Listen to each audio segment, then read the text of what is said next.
Dernier exercice de la série 3. Dans cette partie, on a une expérience réelle qui a été réalisée et ils ont obtenu des résultats. Et là, on va essayer d'interpréter chaque étape de l'expérience. Cet exercice, c'est une étude de la relation structure-activité, mais partie pharmacocinétique, pas la partie pharmacodynamique.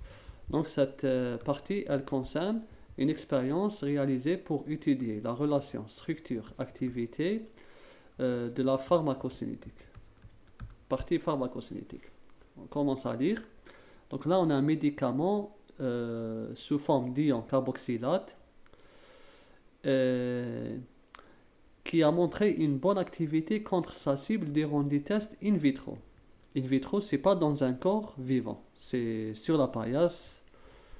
Durant les tests in vivo, il a montré une très faible activité après administration orale, mais une très bonne activité après injection intraveineuse. Le même médicament a été estérifié mais a été inactif en in vitro. Cependant, l'ester formé a présenté une remarquable activité en in vivo test après administration orale. Là, on nous demande d'essayer d'expliquer ces observations pour chaque étape. Pour résoudre ce genre de problème, il faut être méthodique. On va aller étape par étape. On va aller à l'étape 1. L'étape 1, on a fait un médicament. Ce médicament, il contient le carboxylate. Bon, je vais enlever ça, je vais mettre directement le carboxylate. Le carboxylate, il a montré une bonne activité in vitro. Des tests in vitro. In vitro. On va dire, il a montré une bonne activité. On va dire positif. Positif, ça veut dire bonne activité. Bonne activité. Ensuite, durant les tests in vivo, là c'est la deuxième étape, le même médicament, là on s'intéresse à la fonction. Durant les tests in vivo, je vais écrire in vivo, il a montré une très faible activité après administration orale. Là je vais écrire administration orale. Une très faible activité, on va dire non actif. Là, c'est négatif, ça veut dire non actif. Mais, en troisième étape, quand on administre le même médicament, là, c'est intraveineuse. Là, je vais écrire in vivo parce que c'est dans un corps vivant, in vivo. Mais là, c'est intraveineuse. Intraveineuse, dans le sang. Il a montré, après injection intraveineuse, le même médicament, mais une très bonne activité. Là, je vais écrire positif, car une très bonne activité. Le même médicament a été estérifié. Le même médicament, on l'a estérifié, mais a été inactif en in vitro. Quatrième étape, c'est la quatrième fois, on l'a estérifié. Donc ça va être COOR'. On ne sait pas la molécule.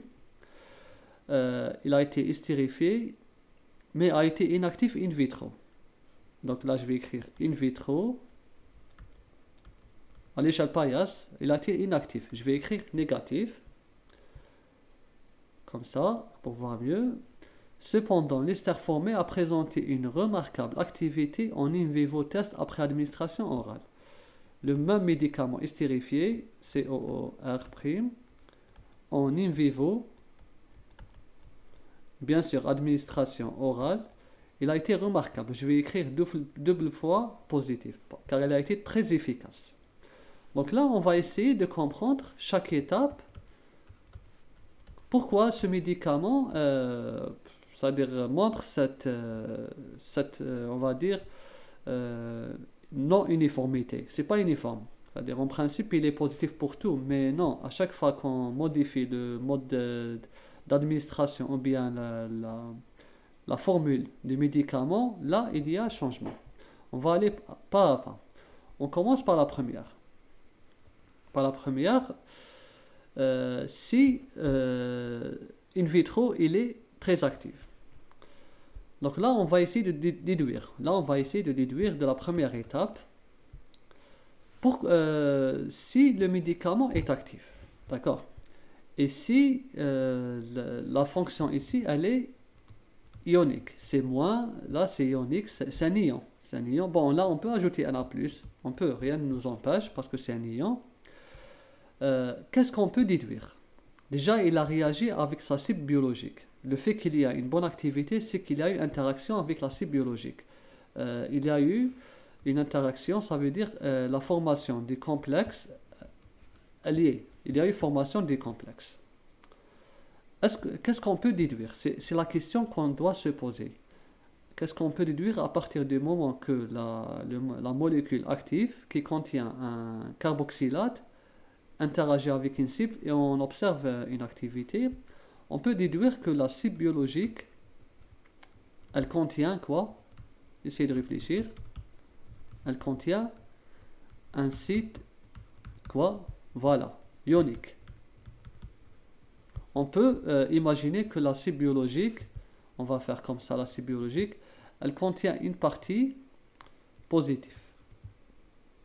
Car la molécule, le médicament, notre médicament, il est négatif. Donc, on peut supposer qu'il y a une interaction ionique. Donc, on peut déduire déjà que notre cible biologique, elle contient un site d'interaction qui est positif. Comme le médicament, c'est un carboxylate, donc il y a eu une interaction. On va le confirmer. Regardez, dans la deuxième étape, ils disent que le carboxylate, quand il est administré par voie orale, il va montrer une très faible activité. On va dire négatif, pas d'activité. Pourquoi là, deuxième étape, il est inactif. Il est inactif. Pourquoi? Là, on peut utiliser nos outils de chimiste. On a fait plein d'exemples avant d'étudier ce problème. On a une idée. On a vu que les carboxylates, ils sont faiblement solubles dans les lipides, ou bien ils sont très solubles dans l'eau. On sait aussi que l'absorption, c'est une étape qui dépend du caractère hydrophobe de la molécule. Plus une molécule est hydrophobe, plus elle est facilement absorbée par le tissu, car le tissu il est hydrophobe. Donc là, on peut supposer que le carboxylate a une mauvaise absorption. Bon, là, il ne faut pas oublier que, en principe, c'est un médicament, d'accord? J'ai pas très développé, mais là, c'est une molécule, c'est une grosse molécule. Là, c'est un médicament, mais ce qui nous intéresse, c'est la fonction. On sait que la fonction carboxyle, c'est un pharmacophore, on le sait déjà. Donc là, le carboxylate, il est inactif. Pourquoi? Car le carboxylate est très, on va raisonner de l'inverse, on va dire qu'il est, le carboxylate est peu liposoluble. Il est faiblement liposoluble, donc très faiblement absorbé. Très faiblement absorbé par le tissu. Absorbé par le tissu. Par le tissu ou bien par l'intestin. Par le tissu.